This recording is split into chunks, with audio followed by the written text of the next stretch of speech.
Magandang magandang araw po sa inyong lahat. Kumusta na po kayo? Sana po ay nasa mabuti po kayong kalagayan. Ngayon po mga kabalanon ay nandito tayo sa ating munting manuka, no? Magpapakain po tayo sa ating mga alagang manok. So ito po yung pinapakain natin, no? Yan, ito po yung itsura sa ating pinapakain natin manok. Halo na po ito mga kabalanon. So mayroon po itong, kung napansin nyo, mayroong malunggay. Yan. Alam naman po natin na ang malunggay po ay napakadaming vitamina dito. So maganda ito sa ating mga alagang manok.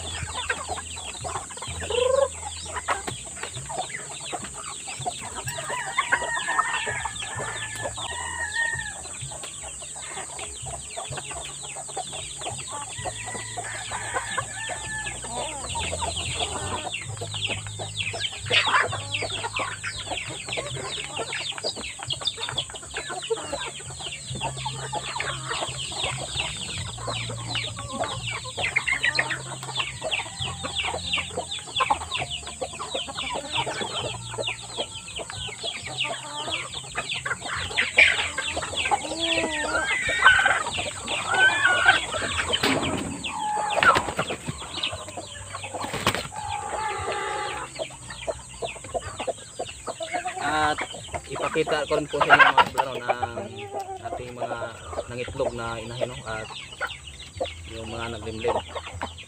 So ipakita ko sa inyo ngayon. Mayroon kasi tayong naglimlim. So dito po mayroong nangitlog pa to, no? So hindi pa to naglimlim. Yan, sa ibang pugad wala na tong itlog kasi nga napisa na. So tingnan natin yung iba.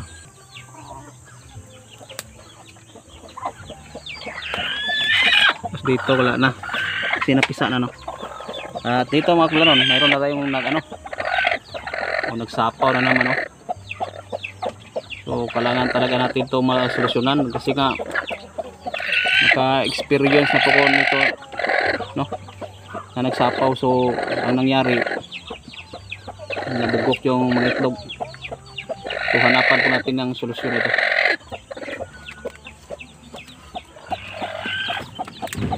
Tapos dito mayroon ding mga itlog, no?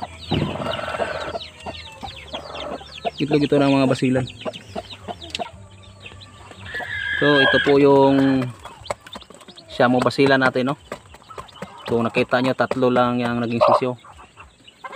Kasi yung iba itlog na bugok. Hindi ko napansin mga kabalanon na yung itlog niya ay pala, mayroon palang pumutok ba.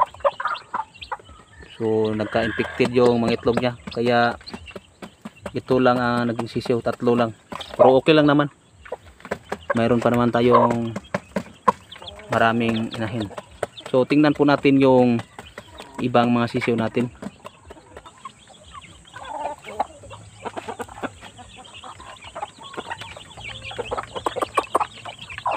Yan.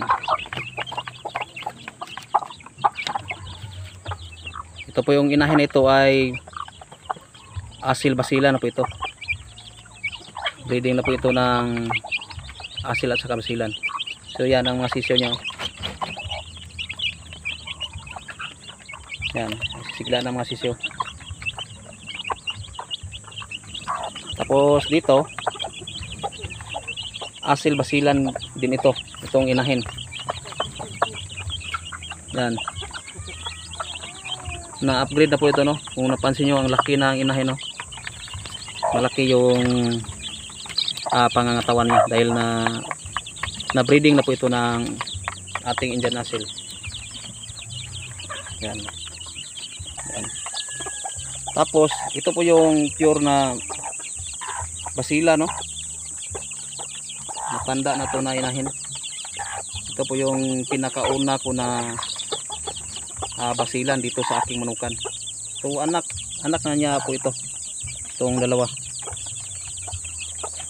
Kung napansin nyo, mukhang magkatulad lang, no?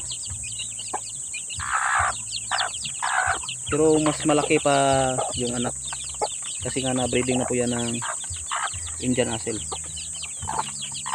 Yan, ang pinapakain ko po dito ay Integra 1000. Yung Pino pa. Dahil nga maliit pa yung mga sisiyo niya.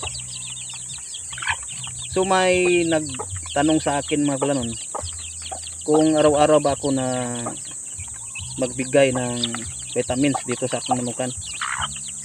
So ang sagot ko po ay hindi po ako araw-araw nag-vitamins. So ang pagbigay ko po dito sa aking mga manok, lalong-lalo na dito sa mga sisiyo, ay alternate ko lang po. So magbigay ako ngayon ng vitamins, bukas tubig lang, at sa sunod na adlaw vitamins na naman. So ngayon tubig lang muna ang aking pinapainom. Yan.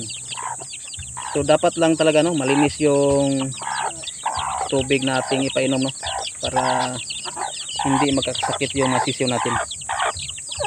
Yan. Kita nyo naman ang sisigla ng ating mga sisiyo.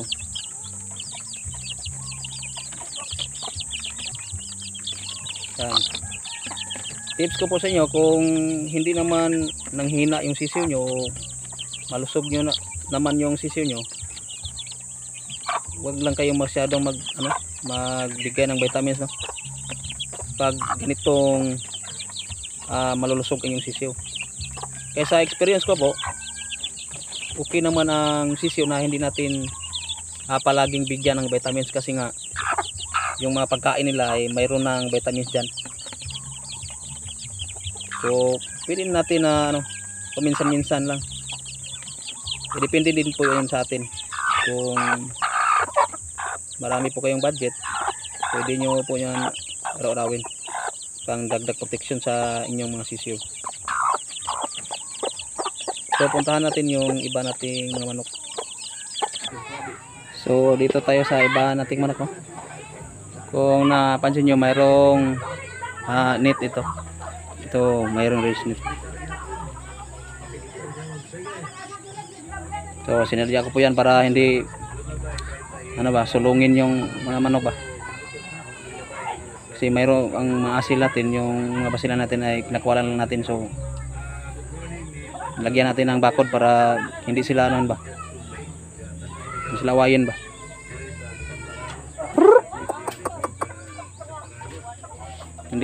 Nandito ito sa sa gilid ng aking bahay ba. Yan.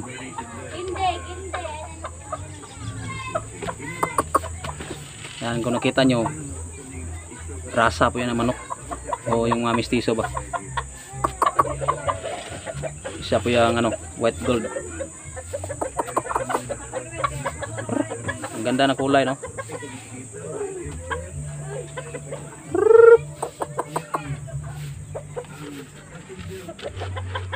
Tapos dito naman si Jigger, yung bantam natin.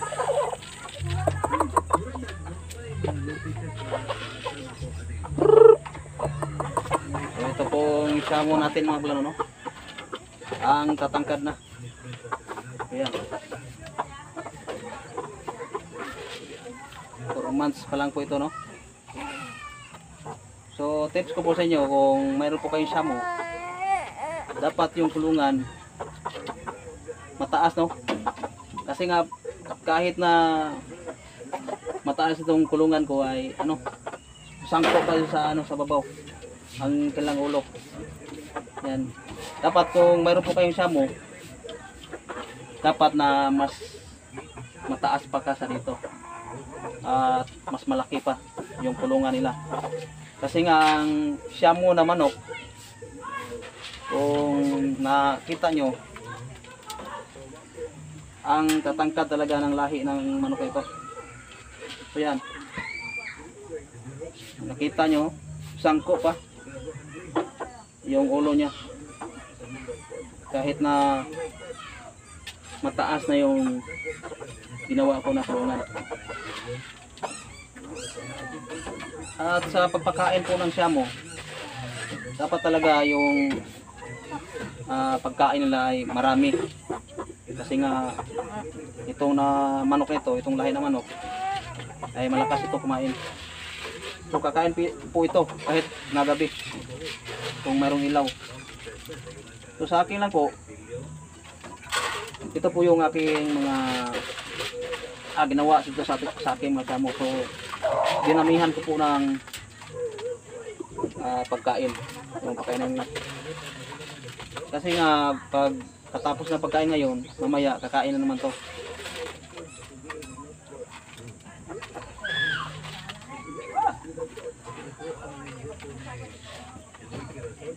At pinainom ko din po mga klaro ng itong calcium, dahil nga matangkad yung mga manok natin. Maganda talaga na painumin din ng calcium para sa kanilang buto. At nagbigay din po ako ng multivitamins para hindi madaling magkasakit yung mga siyamo natin. So pagpainom nito, pwede po araw-araw, isang tableta lang.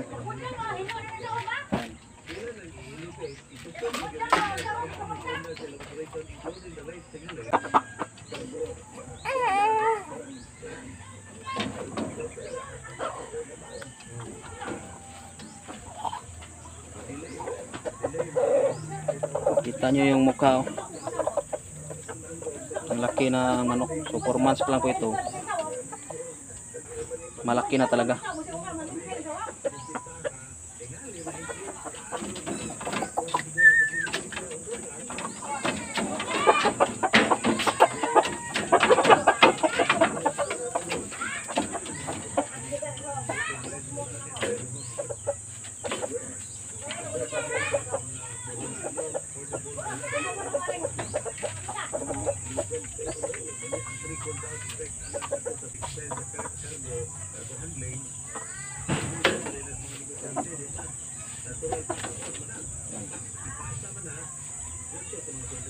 Bigyan din natin maglano ng malinis na tubig, no? Kung masamo natin. Kasi nga malakas silang uminom ng tubig. So kita niyo po, no, ang tangkad. Yung ulo niya ay sa ano ba? Sa top. Masangko. So ano bang Tagalog ng masangko, mga kulanon? Yan. 4 months pa lang po ito. So ganito na po sila nakatangkad at kalaki. Yan.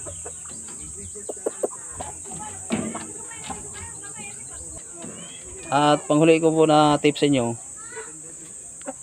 ay pagalain nyo po yung mga siyamo nyo paminsan-minsan. So yan. Para naman po makapag-exercise naman po itong mga siyamo natin. So pagalain nyo po paminsan-minsan. So ito lang po ang ating topic sa araw na ito, no? So sana po ay meron po kayong konting natutunan dito sa ating video.